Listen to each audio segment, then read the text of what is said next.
Hey guys, so my name is Amanya, and if you're new here, I'm 24 years old. I'm a Sri Lankan girl currently working as a junior doctor in Sydney, Australia. And today I actually have a special guest here for you guys. You might know him through TikTok. His name is Mewan. Hi. Hi Mewan. So today basically we thought of doing a collaboration to talk a bit about what it's like to be a medical student in Sri Lanka versus in Australia. It's more like a general idea of what it's like to study medicine in Sri Lanka and Australia. Not exactly a comparison as per se, but just for us to express our thoughts on what it was like learning in two different countries. So let's just get on to the video. Yeah, sure. So Mewan, why don't you tell everyone just a bit about yourself? So I'm Mewan Ransekara. You might find me on TikTok, maybe. I'm sure people will. So I'm currently a fourth year medical student in Colombo University. And basically that's it.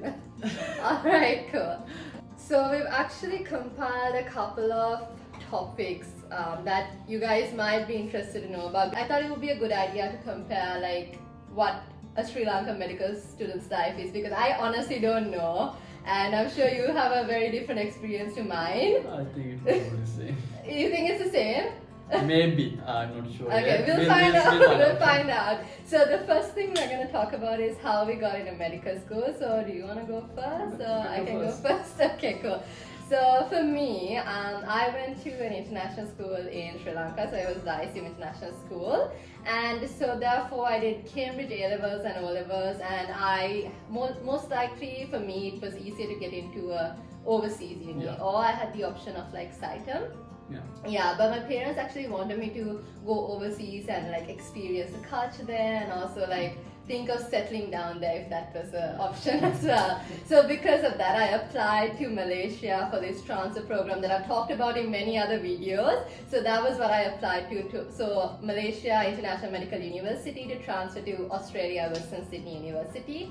And what I required were results from my Cambridge A-levels and O-levels. I also had to do IELTS and an interview. That's basically all. How about you? So it's not complicated as first. We have the advanced level exams. The before in our years it was like 1,250 or something. Now it's up to 2,500 students can get selected into med schools. For me, it's like I'm in Colombo University, so the most, let's say 200 or 250 students get selected into Colombo, and if they apply for it, otherwise they can even go to something like Pera or something if they prefer it. So is Colombo like usually the first, like Colombo top is the one, first and top. then Pera the near? Yeah, then Pera then Okay. then rest are usually the same. Okay, that's cool. So it's quite competitive, I assume. Yeah, it's competitive. Yeah, is there like a minimum requirement? Yeah, the first 2,000. Oh, okay, alright. Okay. Usually, because Yeah. there's some other complicated stuff. Yeah. Because there's a district quota or something, because not all the districts are the same, have same facilities. So they have a district quota, but it's complicated. It's not. Yeah, sure. Even Okay. I don't know much about that. Because Okay, cool. Alright, so let's just move on to the next question then. So the next question, or the next topic we have is about how the curriculum at universities or like medical school in Sri Lanka versus Australia works. So would you want to go first? Yeah, or? I can go first. Yeah. So the thing is, in first year we have subjects like biochemistry, anatomy and physiology. Then we have barrier exam. Then at the second year we start clinicals, and along with clinicals we have the module system where we learn about such as cardiovascular, neurology, and up to fourth year we do this module system. Then at the end of fourth year we go into professorial years, where we basically train to be a house officer. Then at the end of that we pass out. Okay, cool. So for us, it's 5 years in total. It's 5 Yes. years for you guys too, right? So first 2 years is theory years. So we learn it on a like system base, so like cardiovascular, respiratory, hematology, stuff like that, and we have exams. And then the next 3 years is in hospitals. So we call it our clinical years. So 90% of our time we spend in hospital, and the last year is mainly where we start prepping to be an intern. Yeah. So it's quite It's similar quite actually, quite yeah. So that's basically a quick summary of what our curriculums in our universities are like. So the next topic is mainly about how interaction with like seniors in hospital and in university work. That's mainly like consultants or registrars that we work or study with. So for me actually, shall I go first? Yeah, I sure. already started. So for me actually, they're quite friendly, they're quite approachable. So like if we do have, mainly actually compared to Malaysia, Australia, I find it much easier to approach them and talk to them and ask them questions, and you don't really feel like they'll yell at you or anything. Yeah. They're more friendly and more approachable, like overall. So I think so far, like even during university, when we had lectures and everything, if we don't know something, the professors are always really nice enough to come help us, or we can talk to them directly like over email, and they'll always be kind enough to like offer us help. So it was pretty good actually, the relationship we have with our seniors. It's a pretty good working environment for me from what I have gathered in Australia. Yeah. I don't think it's the same here. Actually, we have a pretty good connection with the consultants and registrars and the house officers, senior house officers, and all. They are pretty passionate to teach, but there's always a gap between the students and the doctors. So I don't know whether it's bad or good, but it already have worked out for us. Yeah, and I think there is a gap even for us. Like consultants are always like, you don't always go up to them Yeah. and stuff. You feel like okay, and it depends on the consultant too. Like when we Yeah. have surgeons, we don't Yeah, really, we same. don't really interact with Yeah, them. yeah, Consultants like- are a different thing, but Yeah. medical like physicians are more approachable. So yeah, I guess there is a similarity there. But yeah. So the next topic is kind of about hospital exposure that we gain in medical school. So would you like to tell us a bit about yours? Yeah, the thing is, Colombo is kind of different because we have 100% attendance on clinicals. Oh, okay. So yeah, we can't go out. At least no, it's not 80. So we have to give medicals and stuff. So anyway, we have from Monday to Saturday, 8 to 12. Mhm. And we have casualties that can end up in Sundays. So basically, it's a week, whole day, 24/7. Wow, okay. 7. Even when you're as a student as Yeah. well. Wow, that's That's I don't know whether it's too much, but it's But too you're much gonna for love- us. Too much for us because we don't have that much of free time.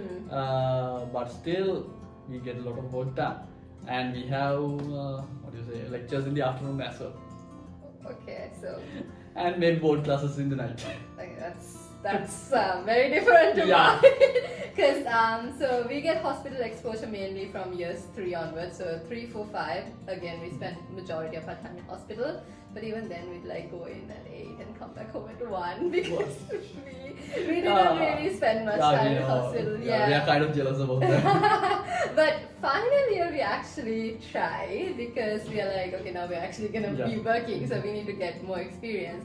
But first 2 years, it's like once a week we go to hospital. Yeah, we do have clinical skills, so we learn that in university itself. So they bring in like a patient, Yeah, and yeah, a patient. skills, So we skills, have skills, that. yeah. But hospital exposure is not that much. Yeah, because even the patients don't that much like, right? I think so, and I'm like, we don't even know what we're doing. In year 1, I remember when we first went to a hospital, I was like, wow, okay, so this is what it's like. But we very rarely Yeah. went in. So I think you guys get a lot of exposure. And you're Yeah. like, actually like kind of like doctors because you'll go that No, like we often. don't manage. You don't Yeah, manage, we don't but manage, but like we get the histories and all. that's still good. Yeah, Yeah.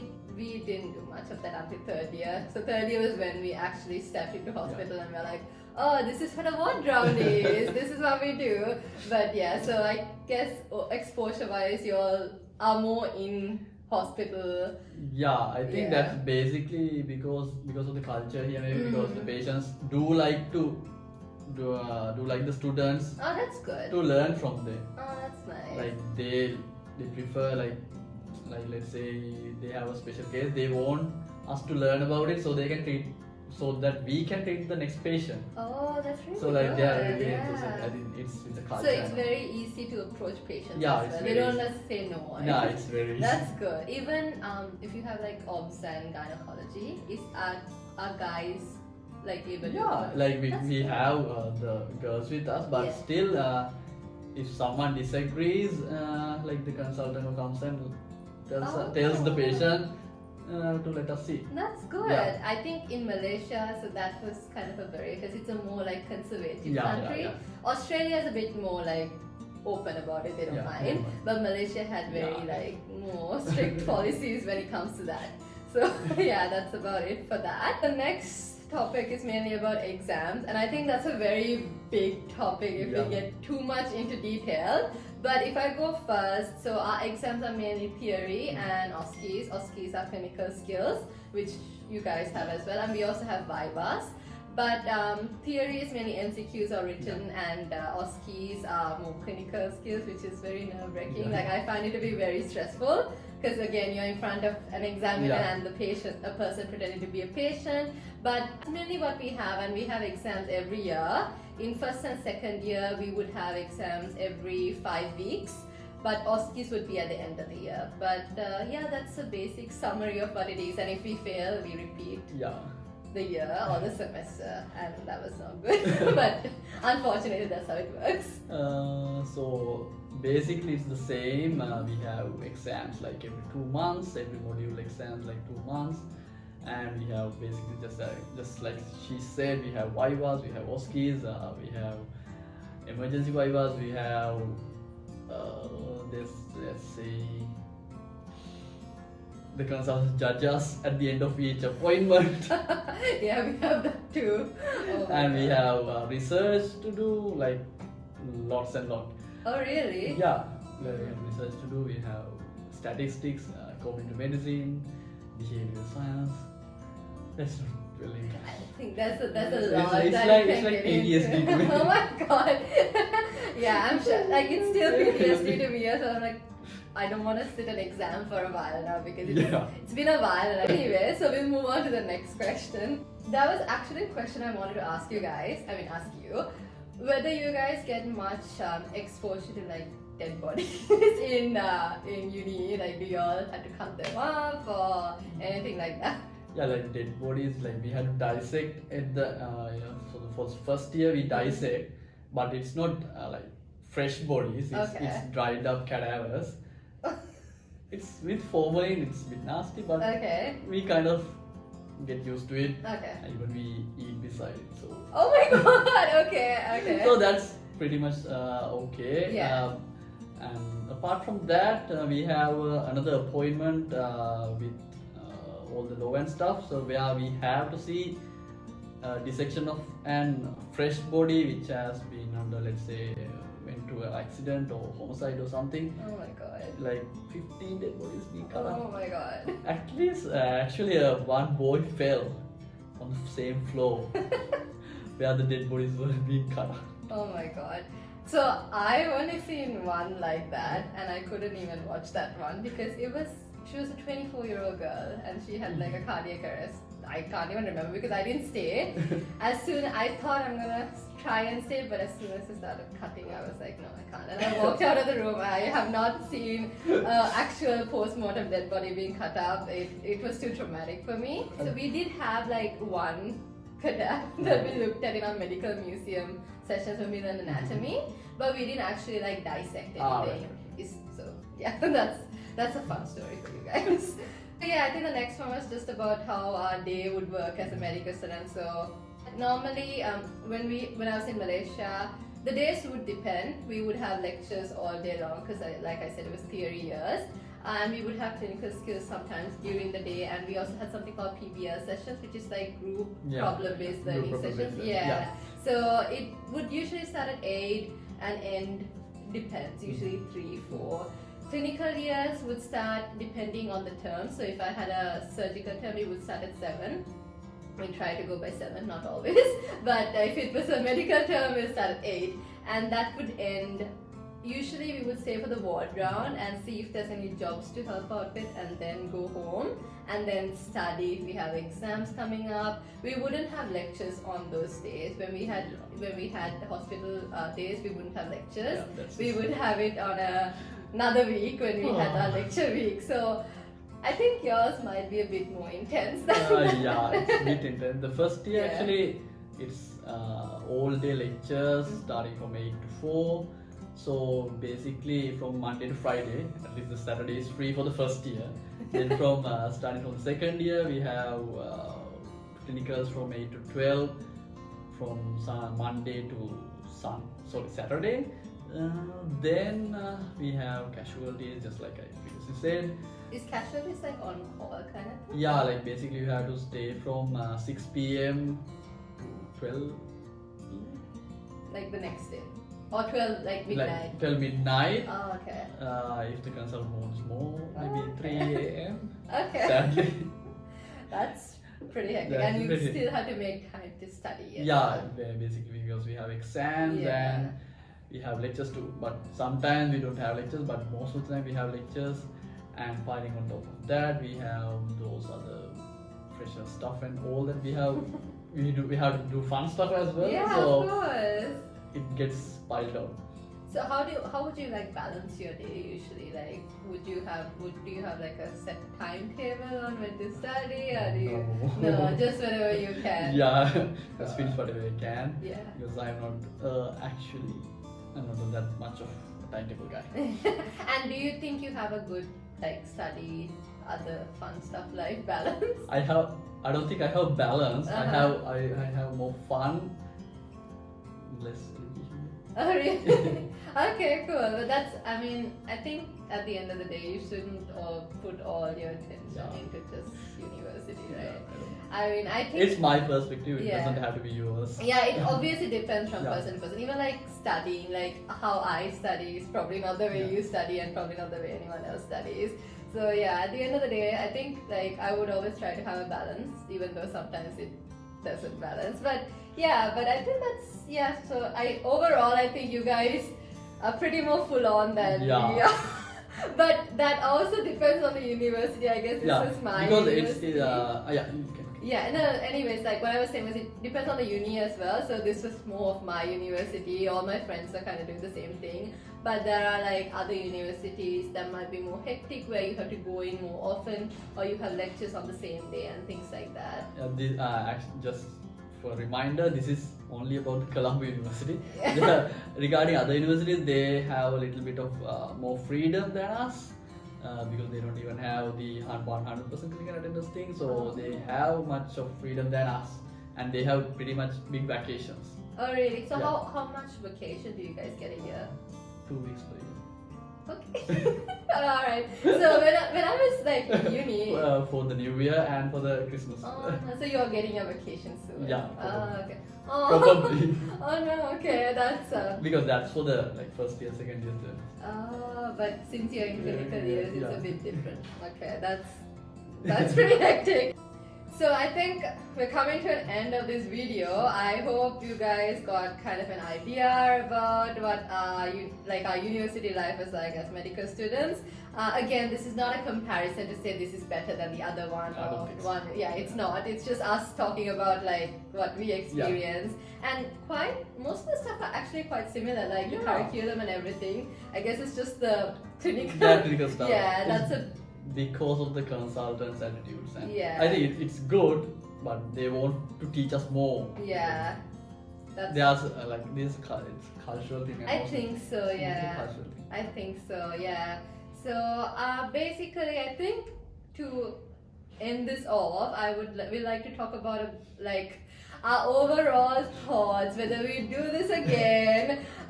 So for me personally, I don't think I can see myself doing anything else because I'm so used to this, and I picked medicine because I found it very interesting, and I wanted to know more about like the human body and diseases and that kind of stuff. I thought it was cool, so that's why I picked it. And I don't think I can see myself doing something else because I'm so used to it, but I'll see where the future takes me, and I'll see how things go along from now on.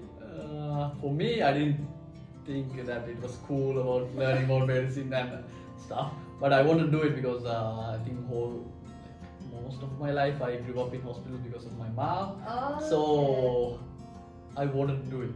that's really good. That's very inspiring. I also, to add on, I wanted to help people as well because I thought that was a very rewarding thing. Because I think that's something I'm sure you also I experienced. started as that, but now because I haven't finished yet, Yeah. I'm trying to save myself first.